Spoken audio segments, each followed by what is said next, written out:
Welcome to Golden Mastermind Seminars Radio with your host, Jeffrey Combs. Good afternoon, Jeffery Combs, President and Founder, Golden Mastermind Seminars Incorporated, on a beautiful Tuesday, July 30th. We're at the end of the era here. The month of July is over. Millionaire Blueprint number 5 is officially in the books, and we are 1 month past the halfway point of the year of our Lord 2024. Many people are predicting a lot of challenges in the forthcoming 5 months at the end of the year. In an election year and most challenging times in world history, I am predicting that as well. I'm also suggesting that you live in the solution and focus on creating results in a relaxed body. Many prayers have been sent to my wife and I. We've been under the weather for 8 days and we're in a recovery state. So thank you very much for your prayers. And today's topic is going to be, what is your money story? Your dialogue with money. What is your money story? Are you skilled at creating money? Are you skilled at the innovation and service? Are you skilled at the value required to create money? Or is money elusive to you? Do you struggle with money? Money doesn't struggle with you, but you struggle with it. Are you in flow with money, or is money elusive? And so that's the topics for today's call. Is what is your money story? Well, you start with affirmation, and you start with improving that story with money. My dialogue with money is improving. And Aaron, did you find that product that I referred you to? That is a miracle product. In 24 hours, I mean, I was concerned how I was going to do my coaching yesterday, to I am 80% in just a few hours of using that product, and I did show it to you. Aaron, today's topic is, what is your money story? Do you live in a lot of liability debt? Are you worried about money? Are you afraid of money? Are you anxious of money? Are you skilled with money? Is money easy for you? Are you a money master? Does money flow to you easily and effortlessly? Do you have millionaire mindset? In the late 80s, 90s, Stanley wrote the books Marketing to the Affluent. Then he wrote the book The Millionaire Next Door. Then he wrote a book called The Millionaire Mind. I have all these books.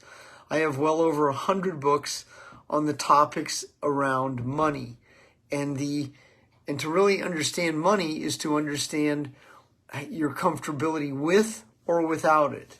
And to break that down requires rigorous honesty. The money in today's world is controlled by a banking cabal. I could spend hours on this subject alone, and I would only do that in a private setting, which I do at Millionaire Blueprint. And I did it it'll be 2 weeks ago this Saturday with Josh Waxman. We broke down the Zionist banking cabal. We broke down the Rockefeller Rothschild banking cabal. We broke down the Federal Reserve banking system, the Wizard of Oz. We broke down what happened on Jekyll Island. And we broke down many myths and truths and facts about money. Who is the Federal Reserve? What happened to the gold standard? What is Nasara Jasara in the coming years? Will all money be digital currency? And if it is, will we be controlled by even more control of the controllers that are controlling our control? So what is your money story? If you're skilled with money, you'll be able to adapt and adjust, because you will find ways creatively to create money. But if you're not creative with money, if you're worried about money, if you're overwhelmed with money, if money is not a skill for you, then you will continue to struggle with money. So breathe, release, and let go. Now let's take a look at this. So here's the syllabus for today's Facebook Live. I write this out weeks in advance, and then I email it out every Monday for the Tuesday call. So here was the call today. And then here are the bullet points for today. I just saw Jody Morgan join us. So Jody, good to see you, and I'm looking forward to coaching you tomorrow. So let's take a look at this right here. So your dialogue with money. So it starts today on point number 1, your dialogue with money. It's the way you communicate with money. Begin to tell yourself, I am practicing prosperity consciousness. I am in the flow. Money flows to me easily and effortlessly. I am improving my dialogue with money. The 20,000 meals that you spent with your financial planners, that would be your parents, your grandparents, at the dining room table, in the lunchroom. How was money discussed? How was it distributed? Did you have to give your money to your parents? Were you codependent of your parents with money? Did you give your money away? Did you work for your parents? Did you give your babysitting money to your parents? Excuse me. If you did, that can definitely have an effect on your money in today's world. Now let's take a look at this. Your history with money. Now there's the history of money up to 18 years old, because did you get an allowance? Did you have a job? Did you have 2 jobs? Did you have to buy your own school clothes? Were you self-sufficient? And if you were self-sufficient, then there's a high probability that you lost your innocence and you had to become a grown-up before your time. And if you're giving your money to your parents, that's going to set you up to be codependent to give your money away. Were your parents under-earners and underachievers? Did they just get by? Did they speak of lack, scarcity, poverty consciousness? Did you have to clean your plate? Was there a lot of guilt around money? Was there shaming around other people who are wealthy? And was there negativity about money in your household? This is the areas that you really want to have a better understanding of as you have a better understanding of lack, scarcity, poverty consciousness, and then also debt. Were your parents debtors? Were they chronic debtors? Did they own their own house? Did they ever pay their mortgage off? Were your parents prosperous? Were they wealthy? Did your parents inherit money? Were your grandparents wealthy? And then there's all the terms silver spoon, blue blood, debutante, a rich girl. I mean, all of these situations, it's important that you understand it. Now, Jody is saying always negative and never enough. Once parents divorce, constantly fighting about money. And then in a divorce, did they pay child support? Did one of the parents pay child support, or was one of the parent a deadbeat dad? Did one of your parents just disappear and leave you? That would be abandonment. And then was your mother left to fend for the family? Did you have to step up and also contribute to the family because of a lack or a scarcity of money? I grew up with 2 different sets of grandparents. One set of grandparents, the Stuart Young family, were German, and they inherited their land. My grandfather was a multi-millionaire. He was a gunsmith. He could draw architectural drawings. He drew CAD. He owned 3,000 acres of land. 3,000 acres of land. Look that up, what that means. How many square miles that is. 3,000 acres of land in southwest Iowa. That was tall corn country. That land today is worth over 10,000 an acre. I mean, plus that's Bill Gates' land. Bill Gates buys that up. Monsanto buys that up. 3,000 acres of land. My grandfather owned that outright. That was my mother's father, and he was a farmer, a rancher. He was a gunsmith. He was a welder. He was an inventor. He was very industrious. He was also very cold, insensitive, not very friendly. He was a very unique man. And I worked for him. And his son, who was my mother's brother, did not work for him. He would be inside in the house, and I would be working for my grandfather. I worked construction for him. He built steel bends. He had a Stormore franchise. He had combines. He had John Deere tractors. I learned how to drive them early. I also worked down the highway for another multimillionaire farmer named Harold Martin, and he was a surrogate father to me. I learned a lot of lessons from him, and I virtually baled thousands of bales of hay, and I do mean thousands of bales of hay, with my best friend Terry Baldwin. I started working in a restaurant when I was 13.